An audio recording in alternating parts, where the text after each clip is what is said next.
心理テストの結果は日によって変わりがちです。どうも皆さんこんばんは。こんばんは。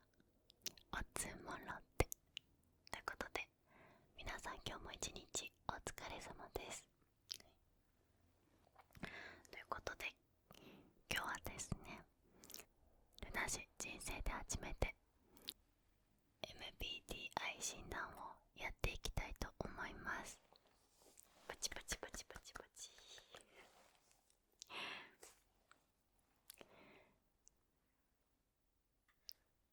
時代遅れ、完全に時代遅れです。はい、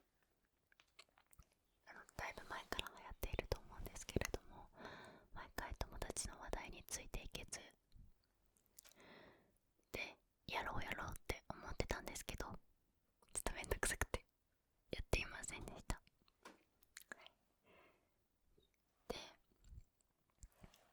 でもそれ以上にやらなかった理由としては、診断してその結果であなたはこういうタイプですって出るわけじゃないですか。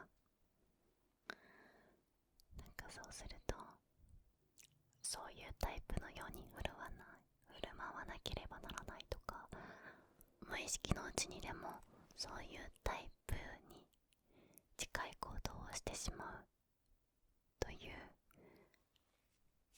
縛りみたいなものができちゃう気がして、なのであんまりやってきませんでした。でも結構リクエストでもいただいているのと、あとは結構他の方々の動画で同じ人が何回も MBTI 診断をしてたりするんですね。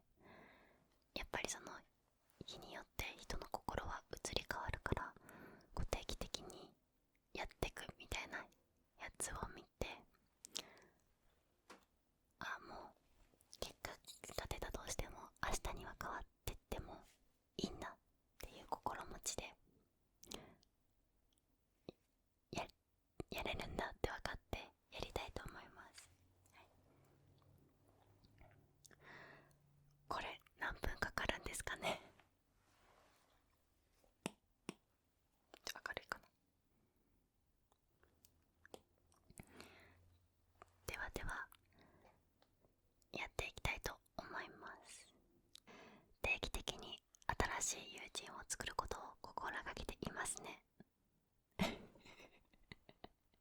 何この語尾。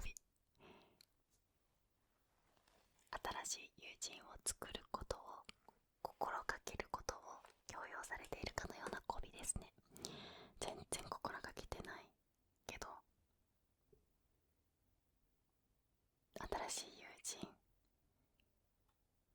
を作ることは心がけていないな。全然ちょっと待って、はい、単純明快なアイディアよりも複雑で斬新なアイディアの方がワクワクする。賛成する。通常事実に基づいた議論よりも感情的に響くものに説得力を感じる方ですね。なんで断定してくるんだよ。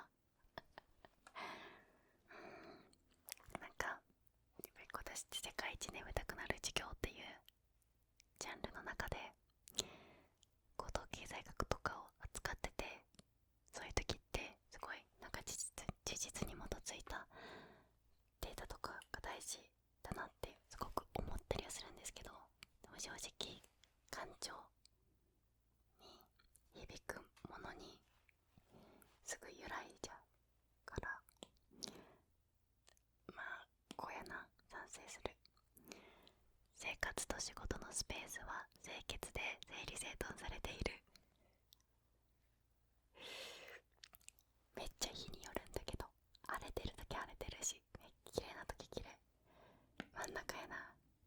大きなプレッシャーがあっても通常冷静でいられる。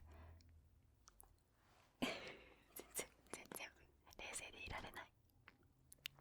人脈を広げたり、見知らぬ人に自分を売り込んだりすることはとても大変なことだと感じる。ちょっと感じるな。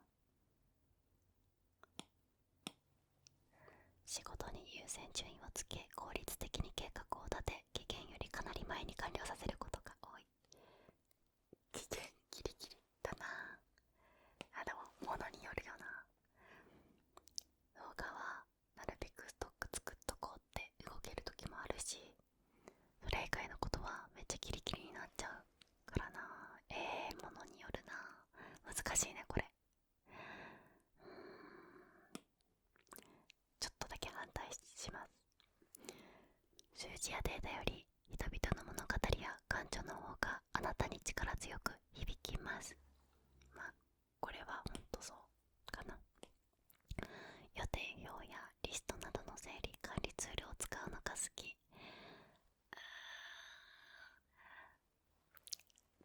Google カレンダーくらいなんだよな、使ってんの。些細なことでも間違えると自分の能力と知識全般を疑ってしまう。まあそんなこともない。自分が興味のある人のところに行って話しかけるのは簡単。いやー、勇気いりますよ、話しかけたいなと思っても。クリエイティブな作品のさまざまな解釈の仕方に関する議論には興味はないですね。興味はないですね。ちょっと言い方そんなことない。反対する。いろんな議論があって面白いと思います。行動方針を決めるとき、あなたは他の人の感情より事実を大切にします。いやー、他の人の感情をめっちゃ大切にする。何の予定もなく一日を過ごすことがよくある。全然ある。会う人に好印象を残すかどうかはほとんど気にしない。そんなことない。そんなことない。チームで何かをするのが好きですね。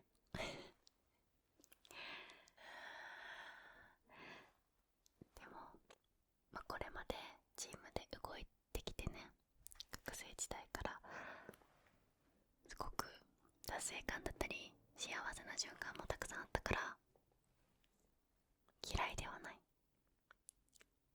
でも今の自分のメンタリティ的にチームで何かすることを取りに行くかっていうと取りに行かない気もするんだよな。ちょっと反対。未経験の新しいアプローチを試すことを楽しむ。これはまあでもな、とはいえそこまで画期的なアプローチができるかって言われるとそうでもないからな。難しい。全部曖昧な回答になっちゃう。完全に正直であることよりも思いやりを持つことを優先しますよね。正直さも大事だけどな。思いやりは大事ですよね。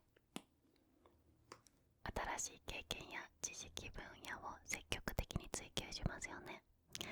これは好きですね。でも新しいことに取り組む時ってだいぶエネルギーがいるじゃないですか。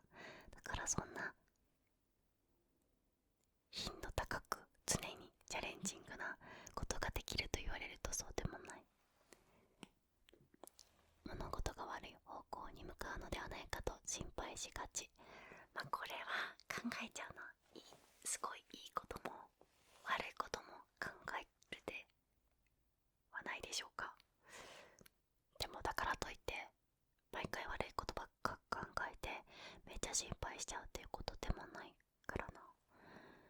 難しい。趣味やアクティビティはグループで行うものよりも一人で行うものの方が楽しい。でも物によるよねこれも。ゲームとかはさグループでやってた方がすごい楽しいなと思うし、でもなんか旅行とかは一人の方が楽しいんだよな。真ん中やな。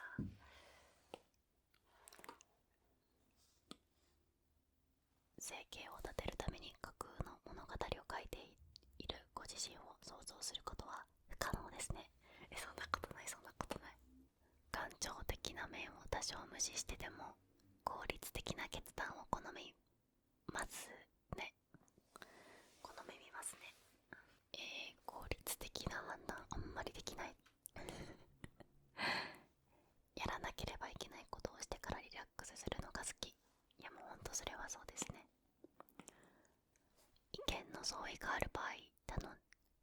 感情を守ることよりも自分の意見を証明することを優先しますよね。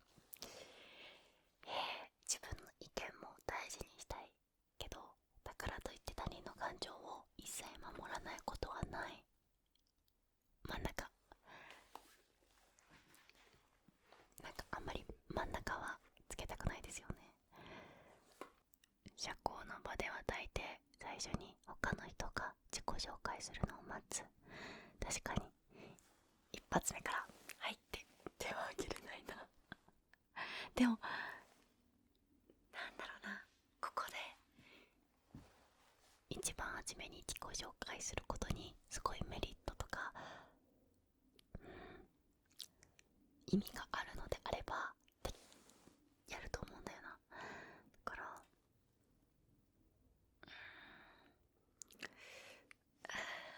賛成するかな。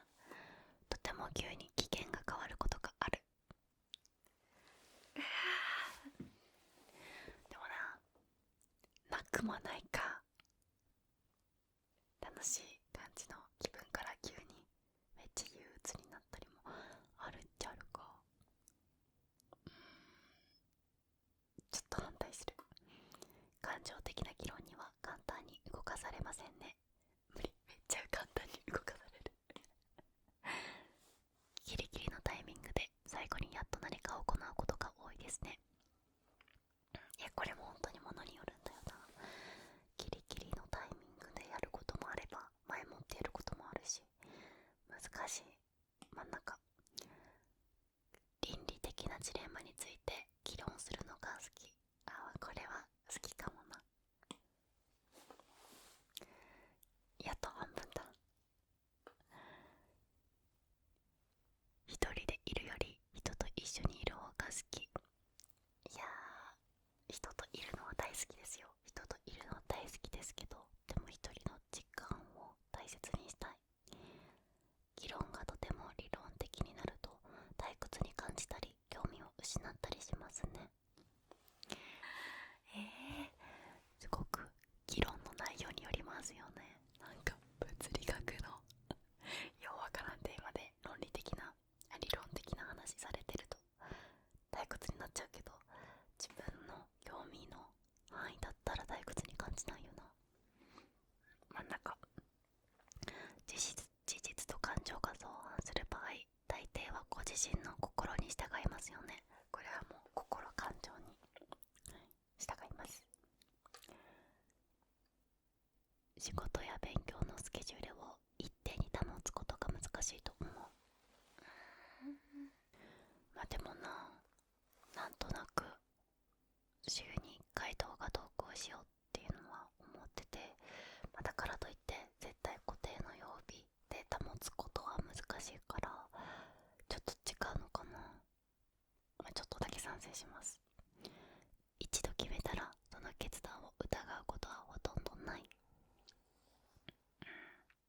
疑っちゃうこともあるけど、でもその決断を正解にしなきゃって思いながら動くから、ちょっと賛成しとこう。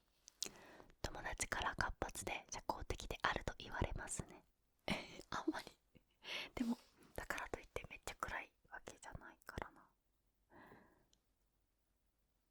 ちょっとだけ反対しとこう。文章を書くなどさまざまな創造的表現に惹かれる。なんか自分ができるかって言われるとそうじゃないけど、でも創造的表現は惹かれますね。通常感情的な印象よりも客観的な事実に基づいて選択しますね。いや、感情的な印象に揺さぶられる。日々のやることリストを作ることが好きですね。買い物リストは作るけどな。トゥートゥーリスト、でもすごい大事なことはトゥートゥーリスト作りますけど、これ日々でしょ。日々そんな毎日やらないな。不安はほとんど感じない。いやー、感じるときも全然あるよ。電話はかけないようにしている。めっちゃ賛成する。これはね、他人の時間を勝手に奪っちゃいけないと思うんで。馴染みのないアイデアや視点を探求することを楽しんでいますね。これは楽しいよね。初対面の人とも簡単に接することができますね。なんかじゃあ初対面の人とめちゃめちゃ深く語り合えるかとか距離を詰めれるかっていうと全然そうでもないけど、とはいえめっちゃもう黙り込んじゃって話せないとかそんなこともないから賛成します。計画が途中で中断された場合、最も重要なのはできる限り迅速に再び軌道に乗せることですね。やばい具体的な例が見つかんないなこれ。なんだろうな、計画が何かトラブルが起きたらできる限り迅速に再び軌道に乗せること、大事っちゃ大事だし、別のやり方を探すっていうのも大事だからちょっとわかんないから真ん中にしとこう。ずっと前に自分がした間違いをまだ気にしている。いやそれはないな。将来的な世界動向の理論を議論することにはあまり興味を持つことがないですね。いやこれも気によるな。めっちゃそういう日本の未来とか世界の未来とかを興味持つときはめっちゃ持つし、全くそこに対して興味持たないときは持たないな。ちょっと反対しときます。感情をコントロールするのではなく感情にコントロールされている否めないな。否めないですね。ちょっと賛成する。意思決定をする際は最も論理的で効率的な方法よりも影響を受ける人たちがどう感じるかを重視しますね。これは重視しますね。仕事のスタイルはきちんと着実に努力するではなく自然発生するエネルギー爆発の連続に近い。これ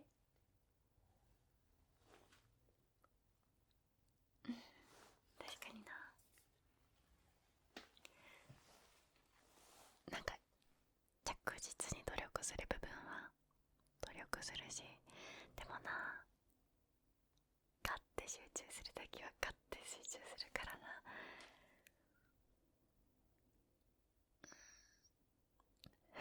配信になるときは配信になりすからな。そうだね、ちょっとだけ賛成しときます。誰かに高く評価されるとその人が自分に落胆するのにどれくらい時間がかかるか考えてしまう。めっちゃこれわかるめちゃめちゃわかる。これほんと良くないなって自分思うんですけど、なんか褒めてもらうのはすごく嬉しいんですけど、でもこう自分のいいところも悪いところも自分が一番知っているわけで、なんかその人が自分の見えてないところが見えた時にどう思うのかなとか、落胆するんだろうなとか考えちゃうと怖くなっちゃい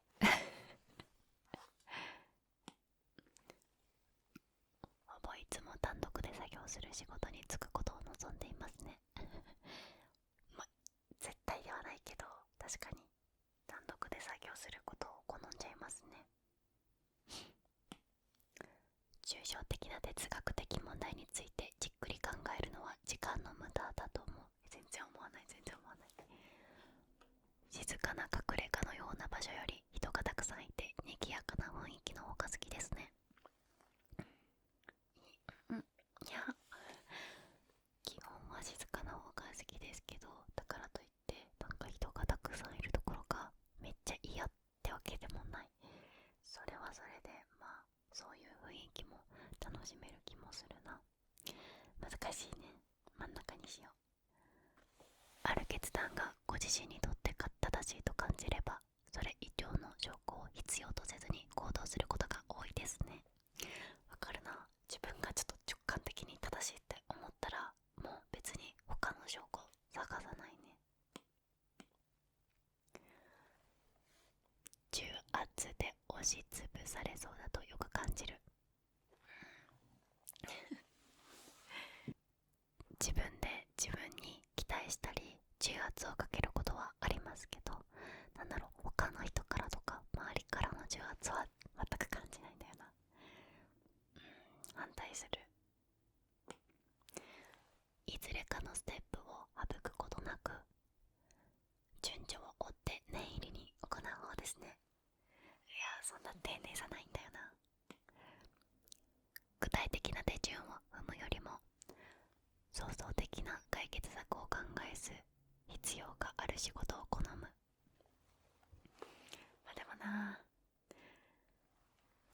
作業で無になれる工程も嫌いじゃないんだよな。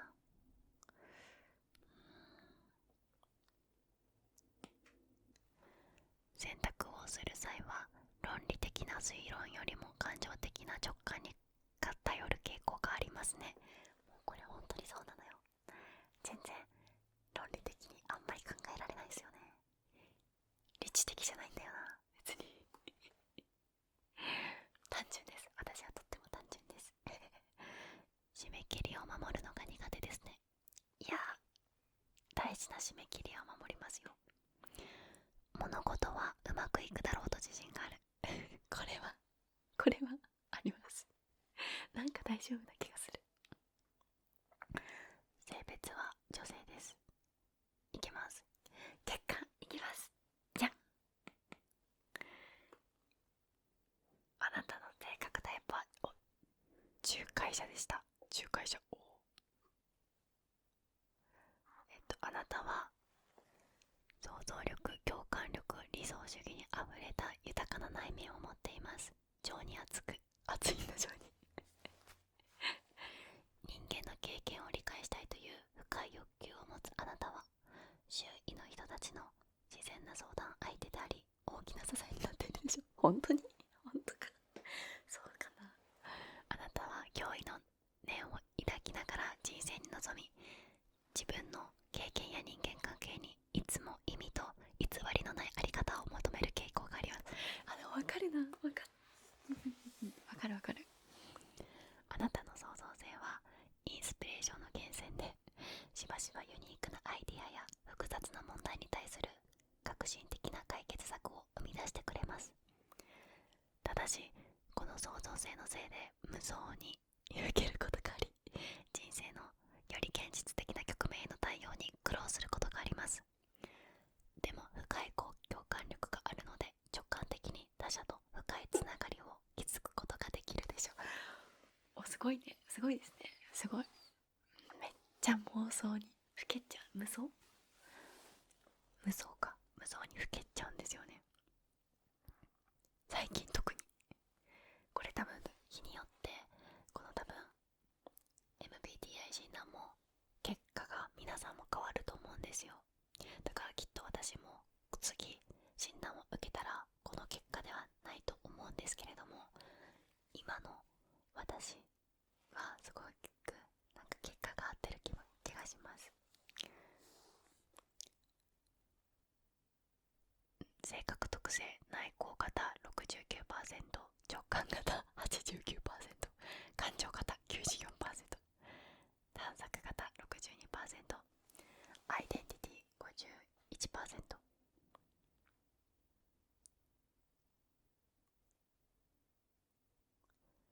内向的な性格いや多分これ私絶対これね、2、3年前とかに1年前とか2、3年前とかに診断受けてたら絶対に内向的な性格って出てないと思う。絶対、私のキャリアパスは意味と目的に対する熱や欲求に動かされているでしょう。カウンセリングや教育、執筆、芸術分野のキャリアなら面倒見のいい気質と想像力を活用できるでしょう。これは本当か？これは違う気がするな。絶対違うな。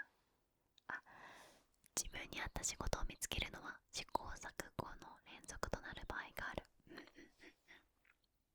非常に整った環境での仕事やルーティンワークの多い職務には苦戦する可能性もありますわかるな。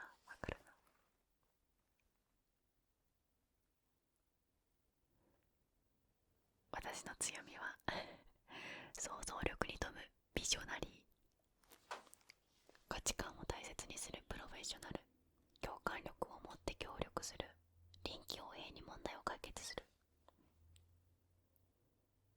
私の弱み、理想主義的な期待を抱く分かっちゃうな。対立を避けたがる。分かる。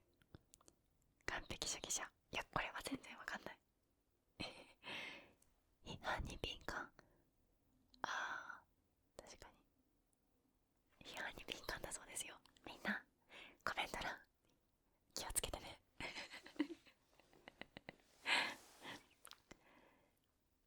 これめっちゃあるやん、診断結果。どこまで読むよ、どこまで読む。私の自己成長は自己発見と偽りのないあり方の追求の旅です。理想主義と実用性のうまいバランスの取り方を学び、人生において避けられない落胆に立ち向かう回復力を身につけることが重要です。でもなんか痛いところを突かれている気がする。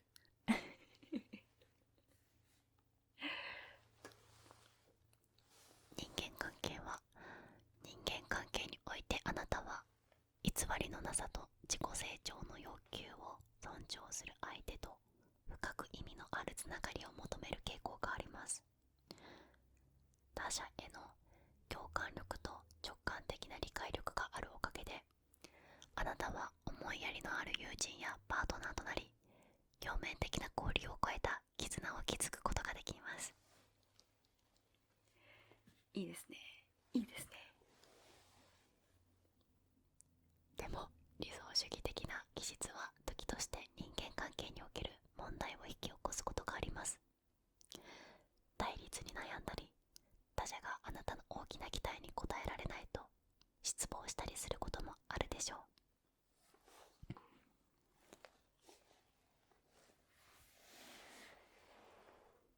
親密なつながりを大切にする一方で、自分の心身を再充電し、自らとつながるための一人の時間を設けることも必要です。あれ、ちょっと結局私の人間関係何だったんだろう。ちょっとよくわかんなくなっちゃった。なんかすごいこの性格特性の中の意味と人間関係とか人生とか自分のやってることとか言動行動に意味とか偽りのないあり方みたいなのを追求するっていうのはめっちゃわかる。ということで今回初めて MBTI 診断をやってみました。なんだろうな、すごい当たってるっていう部分もあれば、そうなのかなって思う部分もある感じですね。多分これは他のどんな心理テストにも言えることなんでしょうね。あとは回答していくときに絶対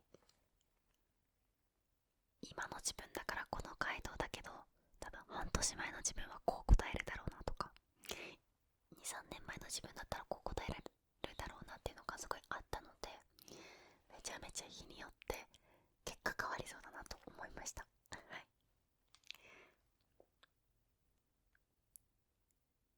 とりあえず直近で MBTI を聞かれたときは、仲介者と答えたいと思います。はい。結局これ全部で何問あったんでしょうね。